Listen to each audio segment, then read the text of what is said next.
What is up, guys, and welcome to another episode of Guarani Vision, the first ever podcast dedicated to Paraguayan football in English. As always, I'm Roberto Rojas, and joining me are my two great co-hosts, Federico Perez and Ralph Hanna. And guys, here we are. Happy Dia del Virgen de Cacupe, a huge day in Paraguay as we are recording on December 8th.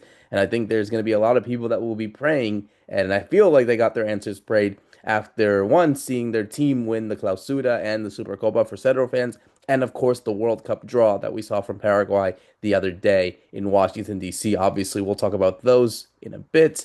And obviously, just, we're getting into the festive season now. The season's over. We finally have a champion. As I mentioned, Cerro Porteño finally winning their first title in 4 years.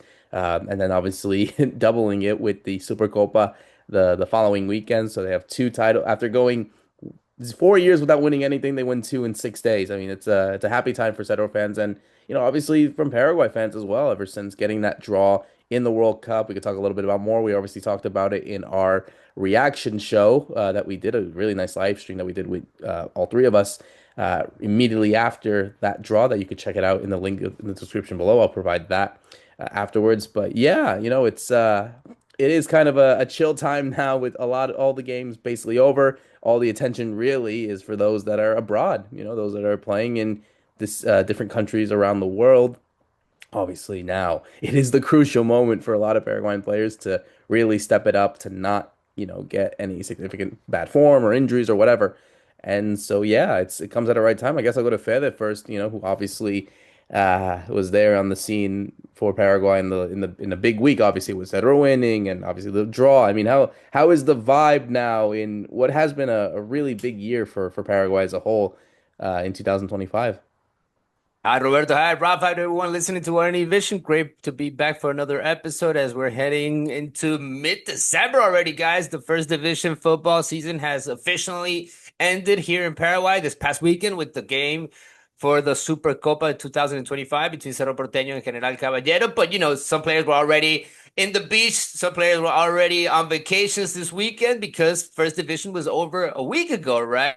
With the Clausura ending really fast, and obviously with what we wanted to see from the draw that we talked about a lot on our last episode. Definitely want to give a shout out to everyone that was on our live the other day. But I mean, good, decent ending for the Cerro Porteño that at a certain point of the year, they were really up against the ropes. They were the best team in Libertadores as a Paraguayan teams that didn't do that well in Libertadores this year, but they ended up cleaning up the plate, right? I mean, they took the silverware, they took the clausura, they took the Supercopa, and in tremendous way, right? They scored a bunch of goals in this final, so they really made their fans happy. Heard a lot of fireworks, heard a lot of bombs this weekend because you know how they do it here in Paraguay. That's the way the fans celebrate, especially the big teams.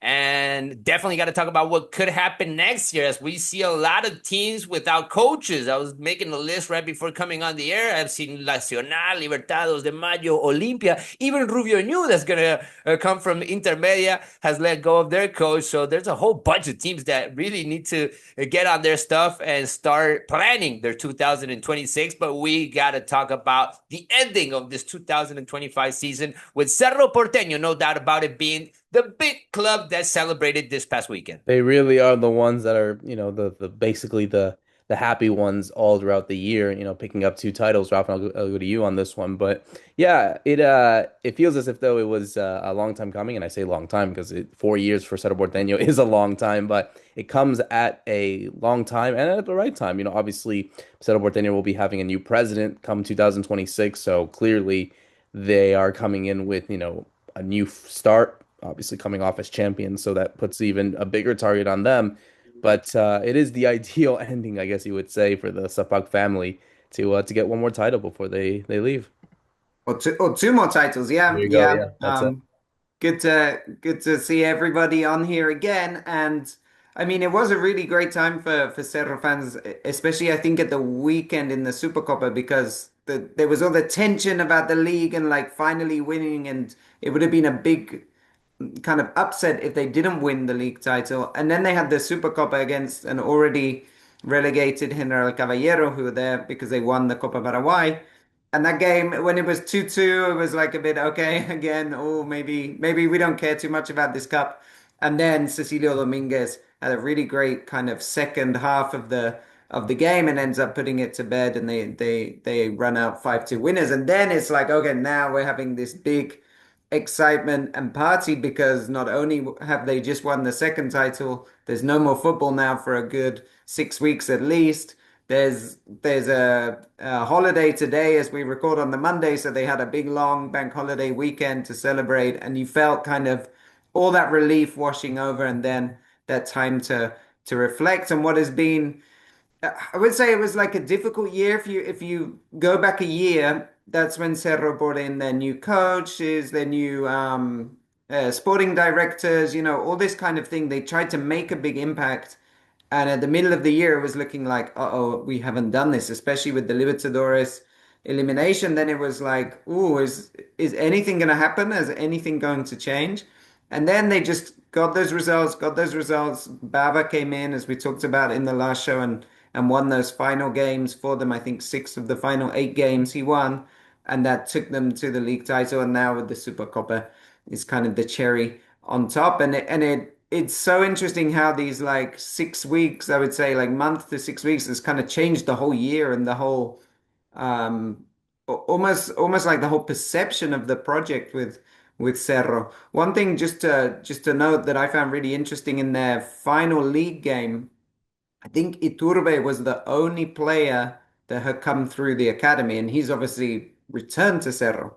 And if you think about historically how they've produced so many young players and they've got so many good young players playing abroad right now, but they almost like switched it up and said, "Hey, we need to just win the title now. We can't really be trying out any young players. We're just getting all the experienced people in, and we'll do what it takes to win." And that worked out for them. So that kind of project has worked in terms of getting the title. Now it'll be interesting to see next year. Do they go back a bit to that idea of using some younger players and bringing through, just the Diego Leons, the Bobadillas, Villasantis? There's been so many over the years that have left Cerro and gone to bigger things.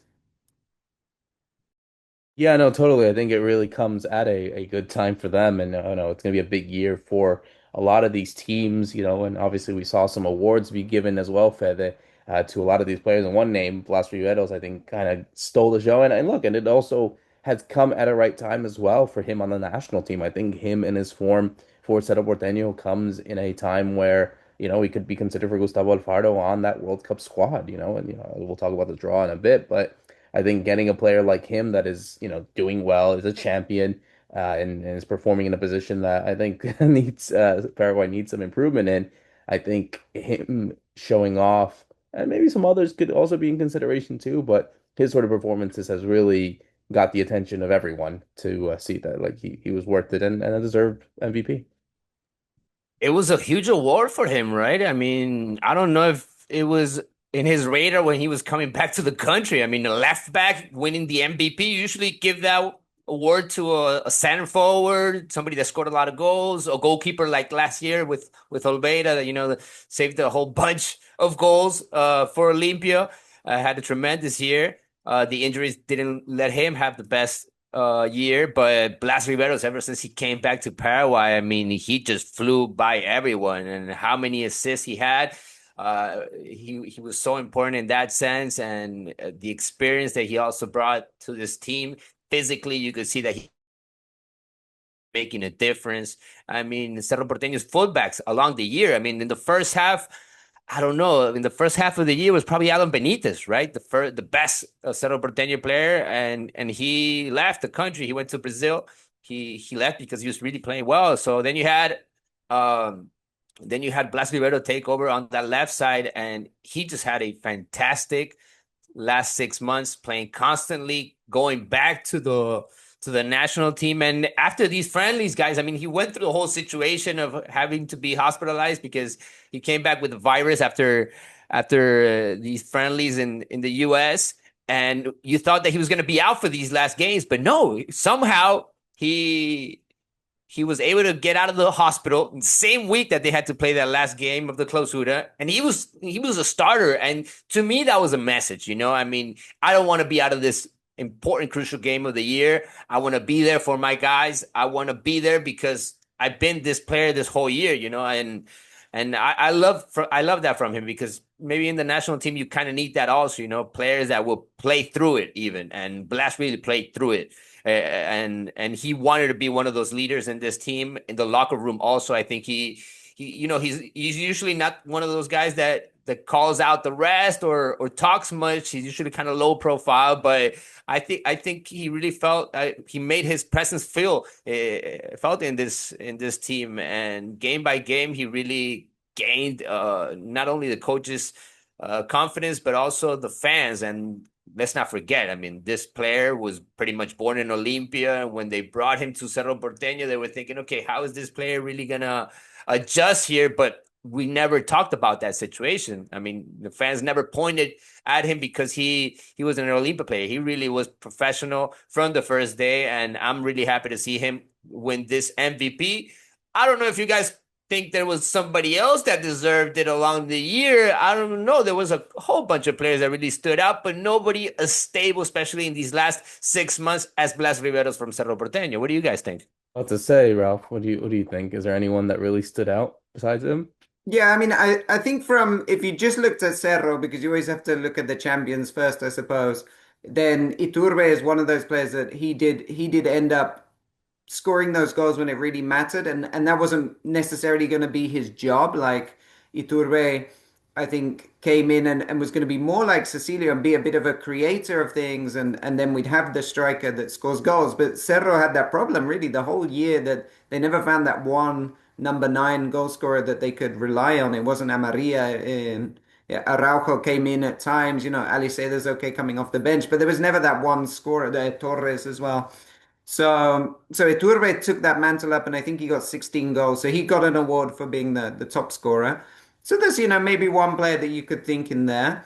But Riveros, in terms of the impact he had, like Fede was mentioning, is interesting. Like the impact he had on the dressing room was something that I think nobody expected because Riveros has been a guy that no one's really seen that from him. He's struggled with injury. He's been in and out of teams when he was in Europe. And so you didn't see him as, oh, this is, a natural leader or somebody coming in. And at 27, he's maybe a bit more experienced now. And the same as Iturbe, I thought, coming back, is they're those players that can actually carry a bit and say, hey, we've done this at a very high level. I'm pretty sure he's played Champions League, Riveros, if I can remember correctly. And if he hasn't, he's played Europa League. And then, Iturbe's been everywhere. And I think they brought some of that experience and some of that winning mentality back. If you had to look outside of it's a good question. I mean, maybe thinking about even in Libertad, who won the Apertura, there wasn't like a one player that stood out or was ending up consistent because they were kind of so poor in the Clausura. So I mean, really, it's hard to look beyond. I think the champions, and maybe you wanted to have a look at Guarani, but again, someone like Ivan Ramirez that had a good like few games or run of games, or you have Mansour was playing very well, in the middle. But there's no one like, oh, that's an obvious choice. So I think you have to look at the champions of the Clausura in this case, and Blas Riveros is a very fine choice for that. Yeah. Yeah, totally. I feel the same way as well. So let's look at the game that actually got them the title. Obviously, they got the 2-0 win against Emitaru. It really, goals from Itur in the 17th minute and Jorge Morel in the 48th minute. It really felt like it was a no-brainer, really, even though if Guarani did get their dramatic win against Luqueño. We say dramatic, but that was the case. They got it in the last minute, but it really felt like a foregone conclusion, Ralph, to get this, to beat them at that, the worst team in the whole year. I think it really felt like it was just a matter of time before they got the win. And then obviously against Trinidad Caballero, even though it was a bit sweaty at times in sense of like they sweated it to get the results. They were up 2-0 and they tied it right before halftime, but then obviously Cedro scoring three more goals to win 5-2 on the day. It felt like they were going to get it at the end of the day, and it felt like there was no pressure from them, which, for Cerro Porteño side, I think is important for them to sort of feel like they are not under pressure. But, Dominguez getting a brace, Aliceda scoring, Jorge Morel scoring again. I think it shows that you can get goals from everyone, and it was made apparent in both these two games. Yeah, that's been part of this season, right? Is how the goals have been shared around, and it's become a necessity because, like I say, they don't have that one number nine kind of goal scorer that's going to guarantee them, a certain amount of goals per season. And I thought, well, if we go to Tembetaru first, that game, yeah, it was first against last, the already relegated worst team in the tournament against the league leaders. It should have been a very professional 2-0 win, and it was. So, I mean, it kind of worked out. I think what was really important in that game, particularly, was Iturbe scoring so early on, right? I think it's the 17th minute. So, just scoring that goal early calms the nerves, keeps things there. There's obviously still some tension because even a draw wouldn't have been enough if Guarani had won. So, I think at 1-0, there still was that tension, right? But then again, it's like pretty soon after the break, then Morel gets that goal, and that kind of puts everything to bed. And I think I can't even remember the last like 30 minutes of that game. It was just, it didn't really seem Cerro being troubled. Then Beteru were picking up some yellow cards as they were getting frustrated. But that really was a very relaxed way to win the title compared to, say, the last time they won, right? When they needed the very last kick of the game in that famous 2021 victory. So I mean, I think yeah, they kind of did the job. And what we saw in that game and what we saw in the Supercopa was Cecilio Dominguez, where he's been best this year, has actually been in assisting. So Cecilio has missed a lot of chances, very easy chances, very frustrating chances. He hasn't scored goals like he did when he was back in Guarani. He scored a lot of goals, but he's been very good in terms of assists. And he's one of those players that has been very hot and cold this whole year, but his quality kind of means you have to have him to play because you can't afford not to have a player of his quality in. And he ends up getting the assist, I think, for the Morel goal against Tembetaru.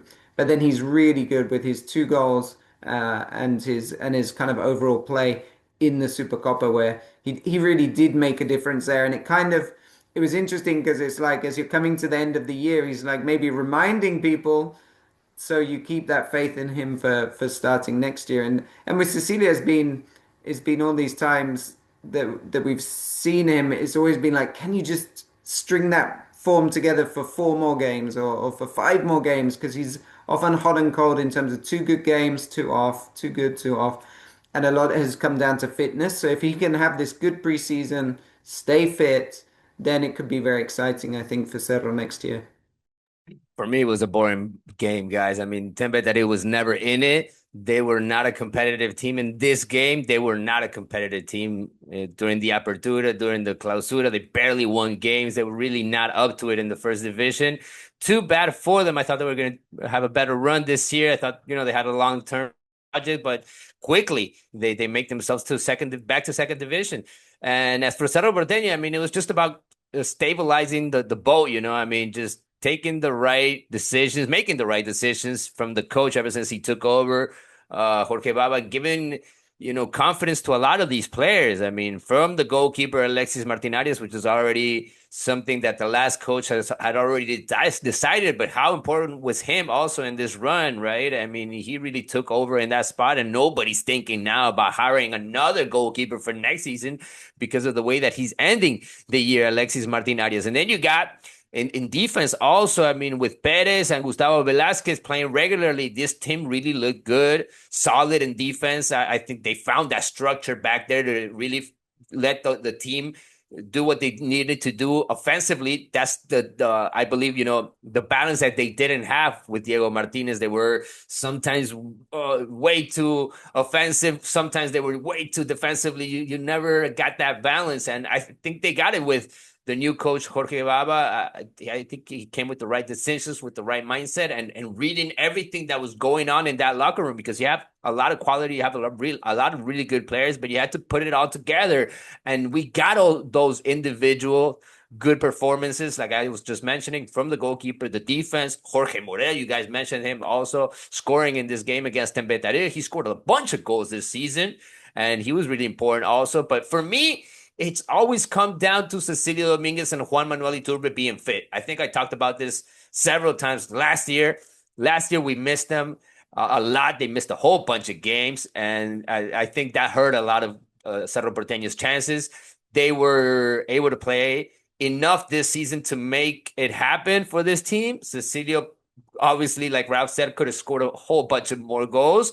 He had a lot of good opportunity to score. Juan Manuel Iturbe scored important goals this season, scored good goals in Libertadores also.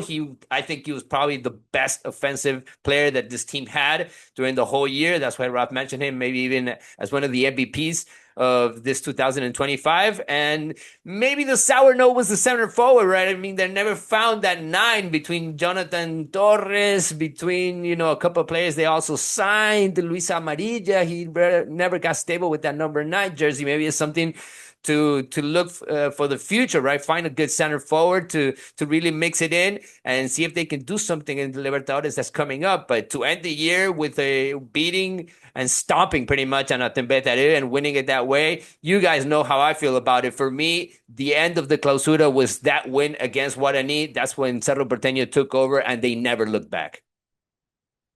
Yes, they did not look back at all, and now we have to look forward into what we'll be seeing in the Copa Libertadores and the Sudamericana. We obviously have our teams in that. We have Cerro Porteño in the group stage alongside Libertad, the two champions of the Apertura Clausura respectively. We have Guarani in the second phase of the Libertadores with 83 points, just two behind Cerro Porteño, which is kind of brutal when you realize that they are 13 ahead of Libertad, who did win. Sporting Deportivo Chunidense, Nacional, Recoleta, and Olimpia will be in the first phase of the Copa Sudamericana, and Dos de Mayo will play in the first phase of the Copa Libertadores. As a reminder of the teams who got relegated is General Caballero of Juan Leo Mallorquín and Temetaru, who will be replaced by Rubio Nu and Sportivo San Lorenzo. I mean, it's going to be a big 2026, I think, for a lot of these teams, Fede. I mean, I guess before we, get into switch gears to the Roja and all that kind of stuff, who do you have an eye on for next year to have a big year, or not even just a big year? Like, who are you waiting to see what happens? Be it from the teams that won, the teams that qualified for a continental competition, a team that didn't do that, a team who got promoted. Who are you most expectant come next year? Well, my eyes are all going to be on 3 teams. If I gotta put it down to one, it's really hard because, I want to see what Libertad does with Francisco Arce, a coach that is now taking over in a team that can pretty much bring whoever they want, or they can go directly to their youth academy and find a lot of good youth talent and put it on the first team. We'll see what kind of project they try to build with Francisco Arce, a coach that has already managed the big teams, has already been champions with pretty much all the big teams here in the first division. He has the experience, no doubt about it. So he's going to take over now in Libertad. And then you have Guarani, who was really close to the title. They're going to keep on going with their project. I just want to see how many players they sell when they'll eventually have their stadium available. Also, that's going to be something to talk about next year, right? As Luqueño and Guarani will probably be the first teams to get their home stadiums, their stadiums ready for 2026. Probably halfway through the year, they'll be available to start playing already. Not 100%, not all built, but probably they'll be able to go back and play a couple of games there for their fans. So I'm going to put my eyes on Guarani because I really like the way they play. I believe that they were the better team at a certain point during the year. So my eyes are going to be on the way they start off the 2026 season, and the team with the most pressure, no doubt about it, is Olimpia, right? I mean, the way this team melted during the Clausura, no Libertadores for them next year. They got to only face Sudamericana. So it's going to be totally different for them, right? And they're going to have a tremendous first semester. And they're going to have to be really smart about the signings also. I mean, they signed way too many players in 2025, and they did not get the return that they thought they were going to get. So they got to be really smart about their decisions going forward. The pressure is on the president. The pressure is on the players. The pressure is on the new coach also. So they're going to feel it right away, I believe, in these first games going forward. So I think it's going to come down to those 3 teams, Raf. They're always the teams that are fighting with Cerro Porteño for the titles. Those are the teams that I expect to make big moves and big signings during the offseason. Yeah, that's right. I mean, straight away, Libertad and Chiqui Arce that's a very strong partnership because Arce is that kind of guy that wherever he goes, he ends up building very good teams that fight for titles. I mean, he did it at Cerro, did it at Olimpia, and he's did it at Guarani even. So, I mean, now with all the resources Libertad has, that will be very interesting. What we know is some of the old guard are leaving. So, Roque is not going to continue at Libertad. We don't know if he will keep playing, but it sounds like he's not going to stay there. Oscar Carlos has said for definite he's not staying at Libertad. He said goodbye after all this time. And so there's big question marks about where he will go next because it sounds like he still wants to play. He's a very relaxed guy. He just, I think he just enjoys playing. He doesn't do it for the money at this stage of his career. He's just having fun. So don't even be surprised if he shows up in, I don't know, Dos de Mayo and starts playing Libertadores qualifiers. These things could happen. But I think Libertad, yeah, that's going to be very exciting. For Olympia, it's the huge pressure. They have so much pressure right now because they've missed out on over $3 million, which is the group stage of the Libertadores, and they're building the stadium. So that's a huge investment, but also it means you don't get the home fans in the stadium for gate receipts. So financially, they're in real difficulty. They're obviously investing for the future, but it's like how much can you risk on your player squad, which is your one of your biggest, outlays is spending money on transfers and on salaries. How much can you risk knowing that nothing's going to come in for a while? So there's a lot of pressure on them, and they got the new coach now, Vitamina Sanchez well, he's Argentinian, but from Ecuador. He's been managing recently. And so let's see if he makes a difference. But let's be honest, I mean, every coach that came in has not been able to make a difference, at least in 2025. And then the kind of person I'm interested to see what happens to him is Felipe Jimenez, because Felipe Jimenez was the coach of Dos de Mayo, who's got them to this historic qualification phase of Copa Libertadores, but he resigned at the end of the year. It was quite funny. He was receiving a prize for being the best coach of the year, but he doesn't currently have a job. So I'm very interested to see where he ends up because he's obviously done very well. When he left, I think maybe he was hoping Olympia might pick him up, but they haven't. So I'd be interested to see where he goes. Nacional doesn't seem big enough, to be honest, if he's just won the best coach of the year. So maybe he ends up going abroad, but it would be interesting because he formed a very good team with Dos de Mayo. He got them very kind of functional. He left, he came back, and then he started picking up where he left off with them. So that's something to look out for too. Yeah, we'll definitely have to wait and see what happens next year for a lot of these teams, as it is a big year for Paraguayan football as a whole. We're still coming off the reaction from the World Cup draw that we saw on Friday in Washington, D.C. Obviously, we have our rivals, as we had mentioned. They will be playing the host country, the United States. They'll be playing Australia, and they'll be playing a team from Europe that could be one of either Turkey, Kosovo, Slovakia, or Romania. But what we didn't see and was officially confirmed on Saturday was the actual start time. So the games will be played in California, so obviously on the West Coast, but they'll be a bit more later than what we expected. They take on the United States. Paraguay play the United States at 6 p.m. Inglewood time in California, which is 9 p.m. Eastern and 11 p.m. Paraguayan time. Then they'll take on the UEFA team at 9 p.m. California time, midnight in sorry, yeah, midnight in Paraguay. Sorry, 9, 10, 11. I can't do math. Yeah, midnight in in the United States, 1 p.m. in Paraguay, and then they'll finish it off against Australia, 7 p.m. in Santa Clara, 10 p.m. um in the on the East Coast, and then 11 p.m. here in Paraguay. So what I'm saying is there's gonna be some late kickoffs. There's gonna be some late asados there, Fede, for a lot of people. But we're coming off 72 hours since that World Cup draw. The heads are a bit less cool now. We're reacting a bit more analytically, I guess you could say. More analytical in the sense of how you feel about the group. And I think after seeing some predictions, seeing some like simulations, seeing other stuff as well, people still think about Paraguay as a team that could qualify out of this group and to win it, as we had sent it back on Friday. But I wanted to get your thoughts on, and obviously Ralph as well, about the start times, how it feels for the fans being there, the players, obviously everyone just sort of involved in this. People like here the nighttime. They like the tercer tiempo. They like to stay.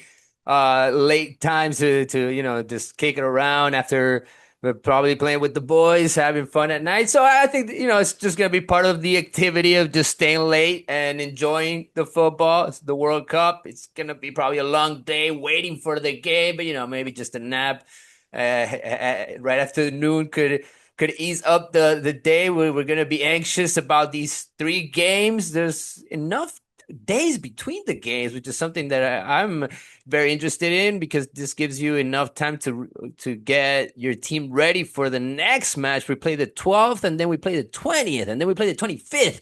So it's pretty much every 5 days. So I think it's pretty well set up. Before the World Cup, you knew that you had to play every 3 days, and you had to travel a lot. And Ralph mentioned, no, we're not going to travel that much. So I think Alfaro's probably really happy with the way that the draw happened. He talked about a very even group. And I think he's now working towards the friendlies that they need to grab for the first months of next year. Probably thinking about, why not play again with an Asian team? Why not play New Zealand? Play a team similar to Australia, that style. Try to look for a team like that. Play against a European team. Maybe that would be a good opportunity now as we know who we're going to face. We already faced the US. I don't think we're going to face another North American team, but you do think about the possibilities and what they're thinking going forward next year as obviously the planning comes along. They start looking at players that are doing well in Europe, players that are going to keep on playing, players that are going to change teams. I saw Tony Sanabria scored this weekend for his club. Good for him. So, now it comes down to that, right? Following what they do day by day. And overall, I think people are really happy, Roberto. I mean, it could have been a lot worse. We said it on the last episode, and I'm even going crazy to be honest with you guys because I see a lot of predictions. I see a lot of those simulations that you're Did talking you did about, you see the Roberto. one? Did you see the one about the Paraguay going to the semifinals? I don't know if you saw that one. That's the one. That's the one that got me crazy because in that one we leave out Argentina. We Mhm. leave out the last world champions. I think we leave on the way also Portugal. Yeah. That would be crazy. Three powerhouses along the way. I don't know if I could handle. I don't know if I'm ready for that kind of World Cup, right? But it could be a tremendous ride, and we're just gonna be thinking about it day to day here as June comes along. It's a beautiful thing to be back in the World Cup, and Paraguayan are feeling really special about what's gonna happen. It's gonna move the whole country. Places are gonna stop. People are gonna want to go and have dinner and watch the game. So this is gonna move the economy, no doubt about it, because of the games and the where they will be played, just as you mentioned. Yeah, and Ralph, I want to go to you before this, but like I feel as if though, like, like we said in the live stream, like I don't recall Paraguay having a group where they felt like they had a realistic chance of winning just because, like I said, 1986, they were with Mexico. That was their first World Cup in 28 years. They were with Belgium and I think Iraq, if I'm not mistaken. So that was a tricky group. 98, you had Spain, who were one of the favorites to win the World Cup, and Nigeria's side that was the Olympic gold medalist. Bulgaria had Stoichkov 2002. You also had Spain. You had South Africa and Slovenia. 2006, England and Sweden. You have two powerhouses and a debutant in Trinidad and Tobago. And then 2010, the last one, you had Italy, the world champions, and you had New Zealand and Slovakia. So, but even then, everyone was talking about Italy winning that group. I think for this one, and I think we could be very fortunate on all levels. The fact that the rivals are not as extreme, the fact that the travel, like we had mentioned, is not as bad. I think they're, if I'm not mistaken, the team from the entire World Cup field that has the second least travel out of everyone. I think it's like 300 or something miles around there. I'll have to double check for a second. But like, I think it feels as if though, and of course the timings as well. They're not playing that late. I'm sorry, that early in the day. It's 6 p.m. 9 p.m. and in an outdoor stadium and 7 p.m. in an outdoor stadium. And then obviously the SoFi one is indoor. So that also helps us a lot in a way. So it's like you feel as if though it's 309 miles for Paraguay. It's the second least travel out of all the teams in the World Cup. And so you feel like is it too perfect of a group? I don't know. I mean, maybe people are just superstitions and they're like, we just gotta wait and see. We got 6 months left for us, but like something is going on. So I don't know if it's what Alfaro is doing. I saw the Instagram post of him with Gianni Infantino, him next to the World Cup, and him saying el cielo es el límite, the sky's the limit in his Instagram post. So I don't know, man. It feels too perfect to say the least. I don't know. Too good to be true. I There mean, we go. Yeah, that's a good the one. the one thing for Paraguay that we have to be careful is in the games we're meant to win are often the harder ones because we haven't been particularly good when we dominate the possession. I think the game where we did make it work for us was Venezuela, but we actually went behind to Venezuela and then we figured out how we were going to hurt them and we got back into that match and ended up winning. So especially with the Australia game, I'm thinking that's going to turn out to be this crucial one. You get the feeling that everyone will assume we have to win, and then we're probably going to have possession and see what we can do. What I'd like to see, and also, oh no, another note of caution. Since we did Fridays, I checked our record in California. So we've played in California 8 times, and we've won twice, but it was friendlies against El Salvador But we also and never beat Australia Guatemala. too. We never beat Australia ever as well. I think that I just Never beaten Australia ever. Yeah, 5 games without a win. Mhm. Um, but yeah, our last game in California was actually it was a win. It was in the Levi Stadium. Oh, sorry, it was a loss in the Levi Stadium against Mexico, 2019. So and actually Tata Martino, I think if I remember correctly, he was the coach of Mexico in that one. Um, what I'm thinking about that and building all into that is hopefully we can get some friendlies in California before the World Cup. That would be ideal. Those March friendlies, can we do it in the US? We're actually going to California to play in January because the women's team are playing US women's national team in Carson. So, I mean, hopefully we can do some of this work to I get was about to say, I mean, familiarity as we can, right? you Before the World Cup itself. you would prefer that than playing in like Europe or anything like that, where maybe you can get more Yeah. players. No. No, I think we want to be in the US. We've got such a bad record, particularly with the fields, right? We find it very hard on those fields for whatever reason that are the kind of mix of the turf, the artificial and the grass. And so I think the more practice we can get, the better. Um, so that would, for me, be the ideal logistically, knowing that we're going to play 3 games there, and if we win the group, 4 games there. I mean, hopefully we just get to play at Levi Stadium, although it's hard because they're hosting the Super Bowl, so it's not going to be easy to get on that field that soon after the Super Bowl. But let's see. And then in terms of the confidence I think is really there. The kickoff times don't matter at all, I think, for Paraguayans.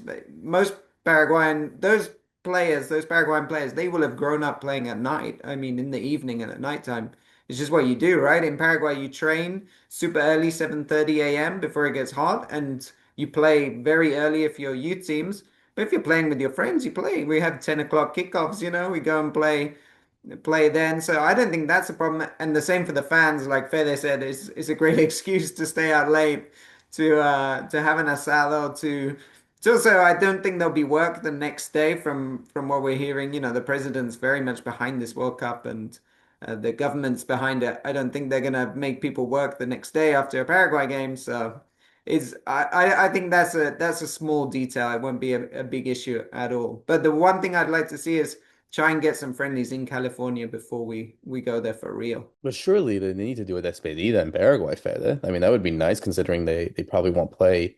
Well, they have to qualify. They already qualified for 2030, so they won't even play World Cup qualifiers. But after everything they do, I mean, they don't traditionally do this anyway, obviously. But like, is it a possibility, or do you feel like no, it's just best to keep them all in that area, in the region of the country, before the games?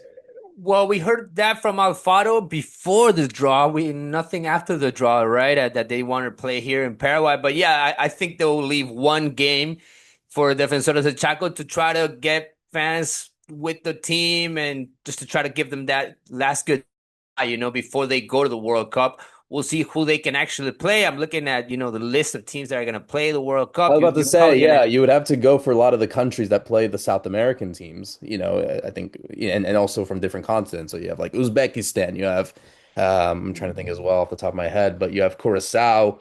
They're in a group with Ecuador, so I'm sure they're also wanting to find rivals similar to us more than us finding rivals similar to them, if that makes sense. Yeah, but I see more teams from this side of the world probably coming to Paraguay than teams from, really far away. I don't know why I'm thinking about teams like Panama. teams from Central America probably, coming here for that last goodbye. We don't want to bring a powerhouse here and make us look bad, right? I would like to play somebody from that pot one in a friendly. Like I was telling you guys before, I would love to play, why not France? Why not England, Netherlands, Belgium, France, Germany, just to test us off. I wanted one of those games in the World Cup. Now maybe we can look at playing one of those teams in a friendly game. It would be a huge test to see really where we're at, especially as we're heading into the World Cup those last few months. I think it would be great if we get an opportunity to play one of those teams. It's just that it's not easy to play against them. They usually have their a lot of options, and we are usually not the first option. But we had a great year. We had a really good qualifier. So I think a lot of these big teams are looking at us differently. Even in this World Cup draw, a lot of people were saying, "Hey, look out for Paraguay. They're back. Look at them. They might do something again." Last time they were in 2020, 2010, they went up against Spain and they almost beat the world champions. So I think people are looking at us differently heading into the year of the World Cup. Hopefully, we do play one of the Europeans. Let's not forget we're going to have a European team in our group. Yeah, I'll have to say, like, two things. Germany and Spain are playing South American teams in their group, so they got two options there. And like Ralph said, the last European team to come to Paraguay was Romania. It was a B team, but yeah, it's been a while since they've been coming to the country, Ralph. Yeah, I think it's hard to convince a big European team to come and visit us. I mean, even going to Brazil and Argentina is not as common. It's just also financially, it just makes more sense for Brazil, Argentina to play outside their own country. And so it would I mean, it'd tick a lot of boxes to be in the US and hopefully face one of these sides. That would be cool.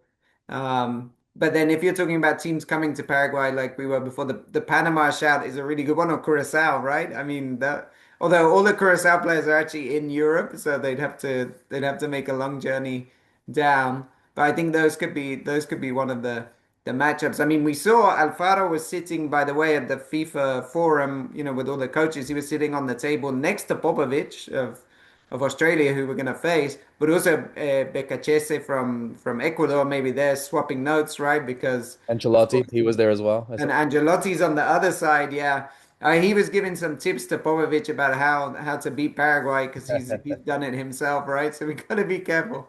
But yeah, I wondered if they're also swapping notes and seeing what kind of rivals we can between us get together, because what we saw in more recently in our tour of the US is basically Mexico and Paraguay teamed up.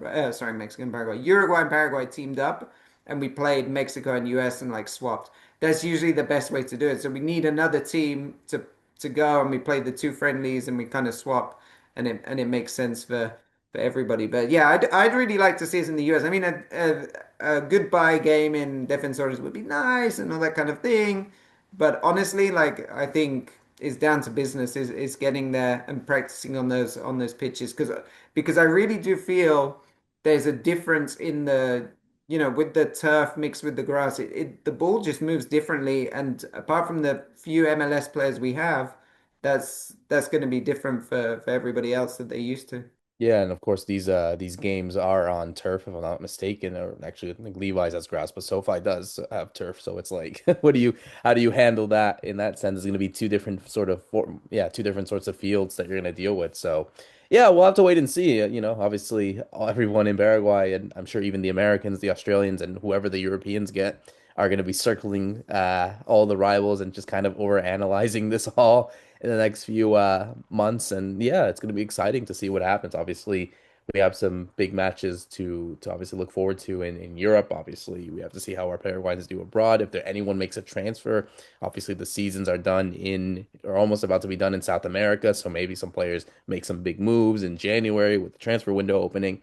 We'll have to wait and see. It's going to be a big month to see who makes some changes from everyone and seeing what works best as we close out another great episode of Guarani Vision. For myself, Roberto Rojas, Fede Perez, and Ralph Hanna, thank you so much for listening in. See you soon.